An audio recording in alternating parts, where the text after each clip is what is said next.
शेतकरी मित्रांनो नमस्कार, मी दर्शन खंडागळे आपल्या डीके डेअरी फार्म या चॅनलवर आपले स्वागत करतो। तर मित्रांनो, आपण आजच्या या व्हिडिओच्या माध्यमातून एक माहिती घेणार आहोत की आपण कमीत कमी खर्चामध्ये चाऱ्याचं उत्पन्न कसं घेऊ शकतो, तसेच आपण मिश्र पीक पद्धतीने आर्थिकदृष्ट्या फायदा कसा मिळवू शकतो आणि गायांचा जो काही चाऱ्याचा प्रश्न आहे तो कसा मार्गी लावू शकतो। तर मित्रांनो, तुम्ही नवीन असाल तर आपल्या चॅनलला सबस्क्राइब करा आणि बेल आयकॉनवर क्लिक करा, जेणेकरून नवनवीन व्हिडिओची माहिती आपल्यापर्यंत पोहोचवली जाईल। तर मित्रांनो, आज जर पाहायला गेलं तर पशुखाद्याचे रेट हे मोठ्या प्रमाणावर वाढलेले आहेत, पण याला पर्याय मार्ग म्हणून आपल्याला एक पौष्टिक प्रकारची जी काही चारा आहे तो आपण आपल्या शेतात उगवणं जास्त गरजेचं आहे की जेणेकरून आपला जो पशुखाद्याचा जो काही खर्च आहे तो आपल्याला कसा कमी करता येईल व आर्थिकदृष्ट्या फायदा कसा मिळवता येईल। तर मित्रांनो, आज आपण मक्याच्या प्लॉटमध्ये उभे आहोत। आपला हा जो काही साधारण मक्याचा प्लॉट झालेला आहे, आपण ॲडव्हान्टा कंपनीची 756 ही व्हरायटी लावलेली आहे। तर आपला साधारण प्लॉट हा 80 ते 85 दिवसात झालेला आहे आणि ही सध्या जी काय मका आहे ही आता चिकामध्ये आलेली आहे। तर आपल्याला ही जी काय मका आहे ती आता सध्या मुरघासासाठी तयार झालेली आहे।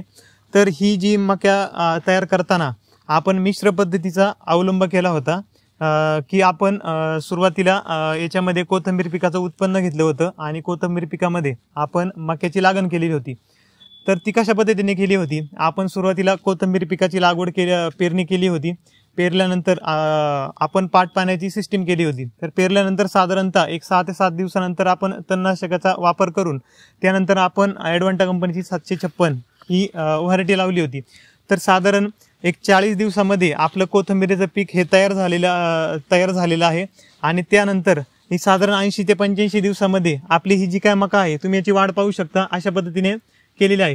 तर हे जे काही कोथिंबीर पीक आपण 40 दिवस त्याचं संगोपन करताना आपण जी काही विविध प्रकारची विद्राव्य खते आणि कीटकनाशकांची जी काय आपण फवारणी करतो, तर ती जी करतो आपण ती सर्व ह्या मक्याला पण उपयोगी पडते की जेणेकरून आपण मका जी काय फक्त मका पेरतो तो जो काही खर्च आहे तो खर्च आपला कमी होतो आणि 40 दिवस हे जे काय मक्याचं पीक आहे याला सर्व खतं, औषधं, कीटकनाशकं याला सगळे मिळून जातात।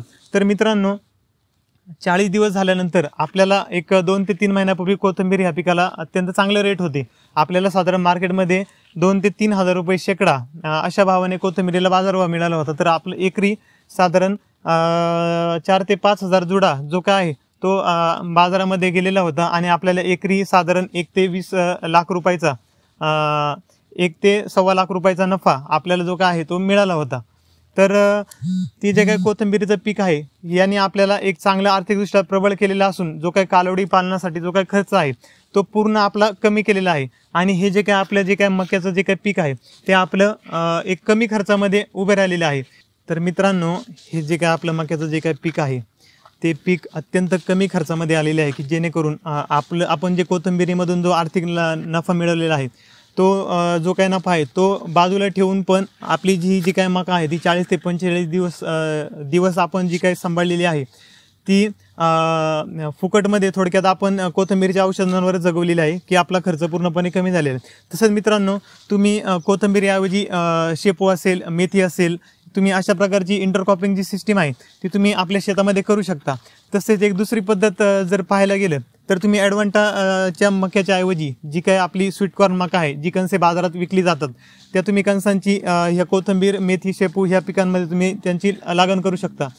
ती लागण केल्यानंतर साधारण ती मका एक 70 ते 75 दिवसामध्ये तयार होते आणि मार्केटला कणसं जातात। साधारण एकरी 2 ते 2.5 किलो बियाणं जे काय आहे ते एकरी लागतं। तर त्या साधारण 2 ते 2.5 किलोला 10,000पर्यंत कणसं निघतात। तर ती 10,000 जी काही कणसं आहेत तर साधारण 300-400 ग्रॅमची जर कणसं धरली तर साधारण आपल्याला 3 ते 4 टन ॲव्हरेज भेटतं आणि बाजारामध्ये जर 10 रुपये जरी त्या मक्याला जर बाजारभाव भेटला तर साधारण आपल्याला 30 ते 40 हजार रुपये ह्या मक्याच्या पिकातून मिळून जातात।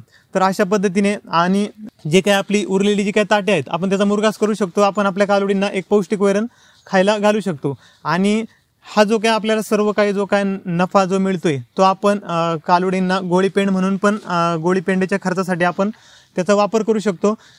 अशा पद्धतीने आपण कमीत कमी खर्चामध्ये आणि कमीत कमी पद्धतींचा अवलंब करून आपण चाऱ्याची निर्मिती करू शकतो आणि कालवड पालन पण तयार करू शकतो।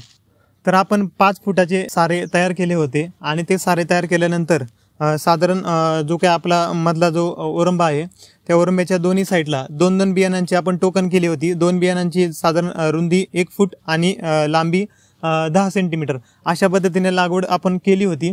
तर तुम्ही आता आपली मक्याचा जो काय प्लॉट आहे तो पाहू शकता कशा पद्धतीने वाढलेला आहे. मित्रांनो, तुम्ही अशा पद्धतीच्या वैरण तयार करू शकता आणि आर्थिक नफा पण मिळवू शकता की जेणेकरून तुम्हाला एक कालवड पालन किंवा जो काय दुग्ध व्यवसाय तो चांगल्या पद्धतीने समृद्ध करते.